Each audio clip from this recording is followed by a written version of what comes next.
With more freedom comes more responsibility. Power to the people. It's very interesting. That's why I really love Ledger. If we all become our own banks, who do we call when something goes wrong? Well, if you trust yourself, then you got to trust yourself, right?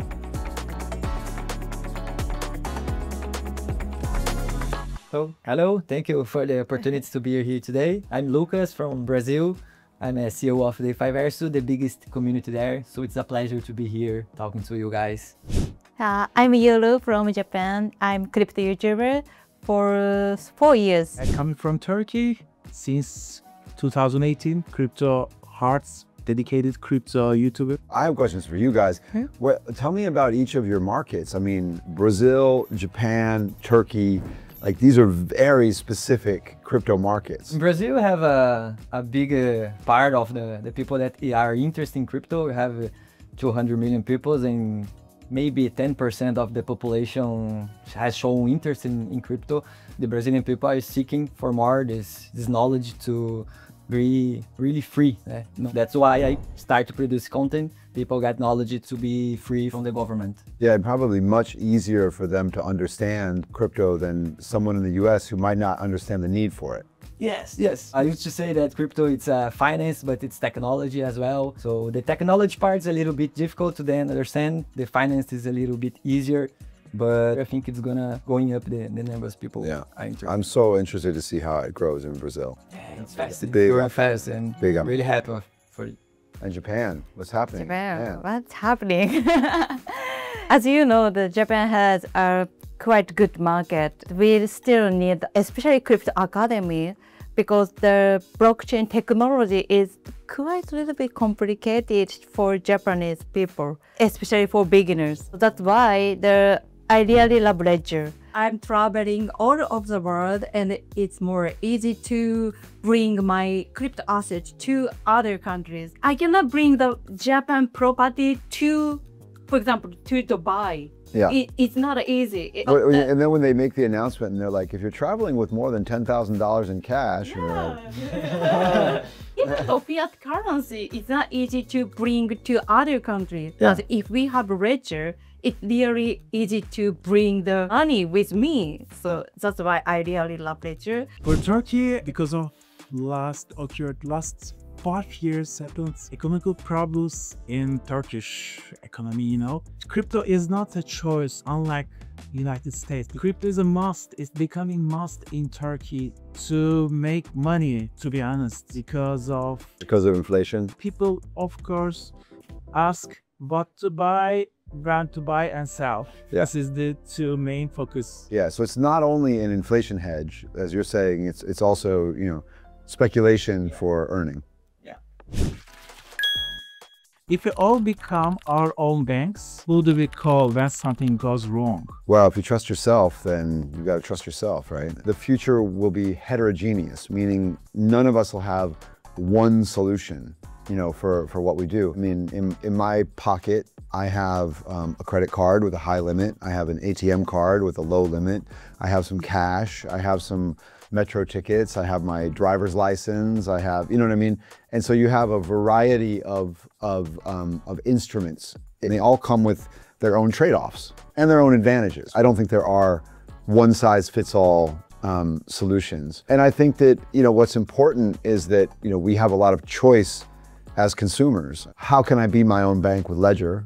You want to think about the security of Ledger, the recoverability, how comfortable are you, what's your situation, family situation, these kinds of things. So it's very personal, but the main thing is, just like 3 channels on television to YouTube, we have a lot more options than we used to, and we all need to choose the right one for us. You are the steward of your funds with Ledger. But if Ledger is gone, who do we call when something goes wrong? The reality is that the extraordinary thing about Ledger is that Ledger could disappear and your money wouldn't.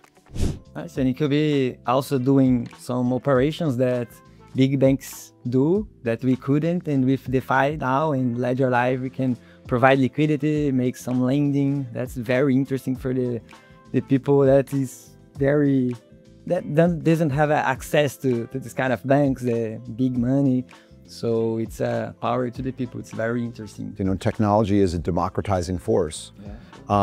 Ledger is based on these, secure chips, smart card technology, the same ones that protect the secrets in your credit card from you, Yeah. right? The same ones that protect the secrets in your passport from you.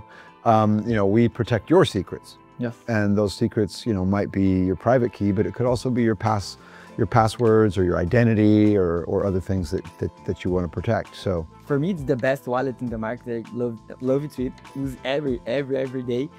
But what's the biggest challenge you have faced now with the users from Ledger? the biggest real challenge is ease of use. Achieving ease of use while being secure. Because the reality is an exchange is not your keys, therefore not your coins. Sure. And while a software wallet is self-custody, but extremely insecure, they're also super easy, right? And so now to add that layer of security, you're adding a step. You're saying, I have to approve this transaction on this second device. And so, for me, that's really the whole challenge is saying, okay, we're going to maintain the level of security standard that we say is the right level, Sure. right? And never going below that. People say, well, maybe you need a screenless device. No, if it's with a screenless device, you're reliant on the screen on your phone, which is not secure. So that's not at our level of our standard either. Well, maybe you need just like a software wallet up to a certain amount of money. And then, well, you know what? We actually kind of have that. It's called the CL card, because we actually have a feature in Ledger right now where you can load money in and then you can just tap to pay. Works great, actually. And so that's kind of already that. So you could easily also say, well, what other things could be like that? And I think those are very valid questions, because now you're getting to the real problem, which is, what does someone want to do with their device? How do you allow them to do it as easily as possible without lowering your security standards? That's the actual challenge. We should be concerned with the fact that with more freedom, comes more responsibility. For sure. And we should all think about that. And particularly as you guys are talking, I think it's a lot of what you do, right? You're talking to people and you're saying, hey, you can do this, but be careful. Yeah. And maybe think if you want to do that, and then here's what you want to watch out for. And, we should all do that collectively. You guys are literally killing it. We're really we're very, very proud of the work.